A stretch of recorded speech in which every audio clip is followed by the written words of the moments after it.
Hey Star Wars fans, today we'll be covering the fourth issue of Star Wars Crimson Reign by Marvel Comics, written by Charles Soule. Please make sure to like this video and subscribe to the channel as we go through the entire Crimson Reign comic run.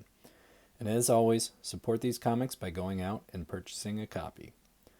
Now, as expected, this issue follows the Knights of Ren on their quest to Mustafar. The opening scene of the issue is a flashback to Kira introducing herself to the Knights of Ren and making her pitch on why they should work for her. We get to learn that they are essentially in hiding from the Sith. They kill and steal, but keep things on a pretty small scale. They know that eventually Palpatine will want them gone, but that currently he has bigger fish to fry. She sends them on their quest to Vader's castle to find a key.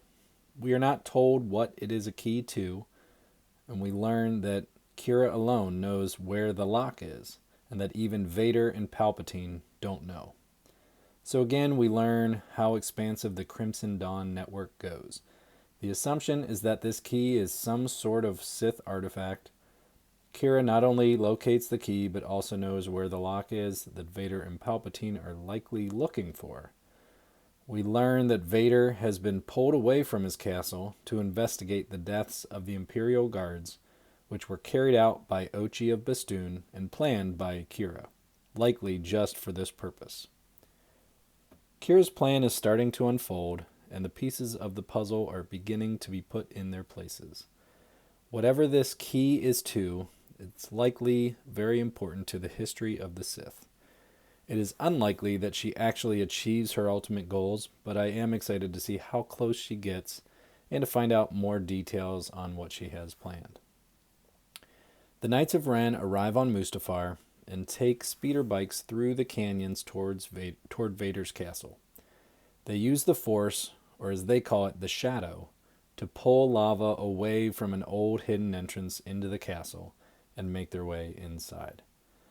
They find their way through what looks to be some sort of crypt with carvings all over the walls.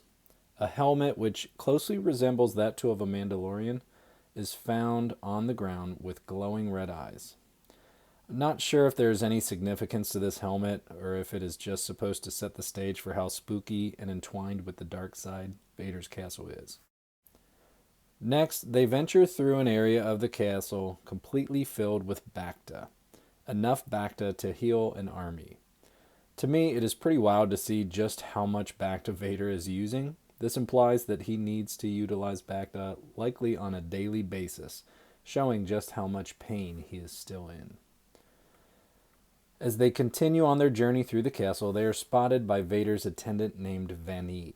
This is actually the same character that we see in Rogue One, and he's also been in a couple different comics throughout the years.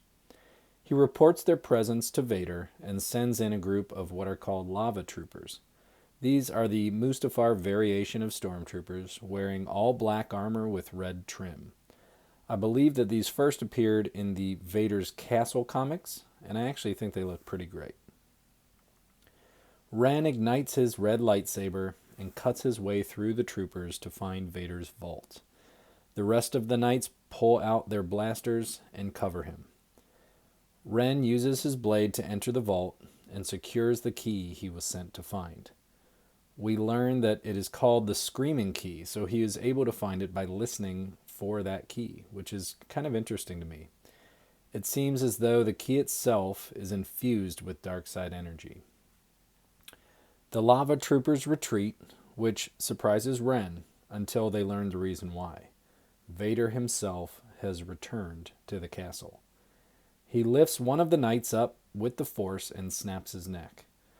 Ren confronts Vader while telling the rest of the knights to run.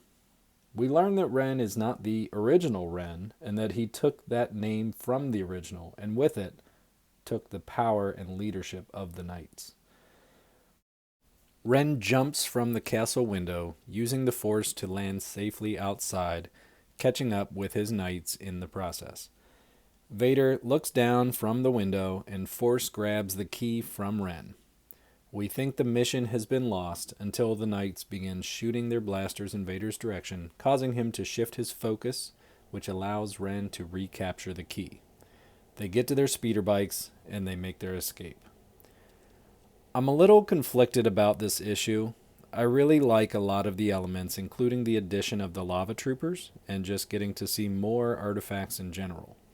I always love getting to see Vader and enjoy seeing some of the inside of his castle, but if I'm honest, I was hoping for a little bit more from the Knights of Ren.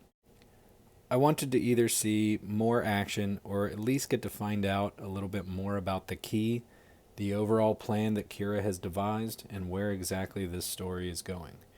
With only one issue left, I feel like there is just a lot to unpack in that final comic. I'm still very excited for the culmination of this series and I continue to hold out hope that we may someday see Kira in live action again. Let me know your thoughts on this issue of Crimson Reign. Please like this video if you enjoyed it and subscribe to our channel. Join us next time for the 5th and final issue of Star Wars Crimson Reign, which will follow the Scarlet Queen herself, Kira. Thanks for watching, and may the Force be with you.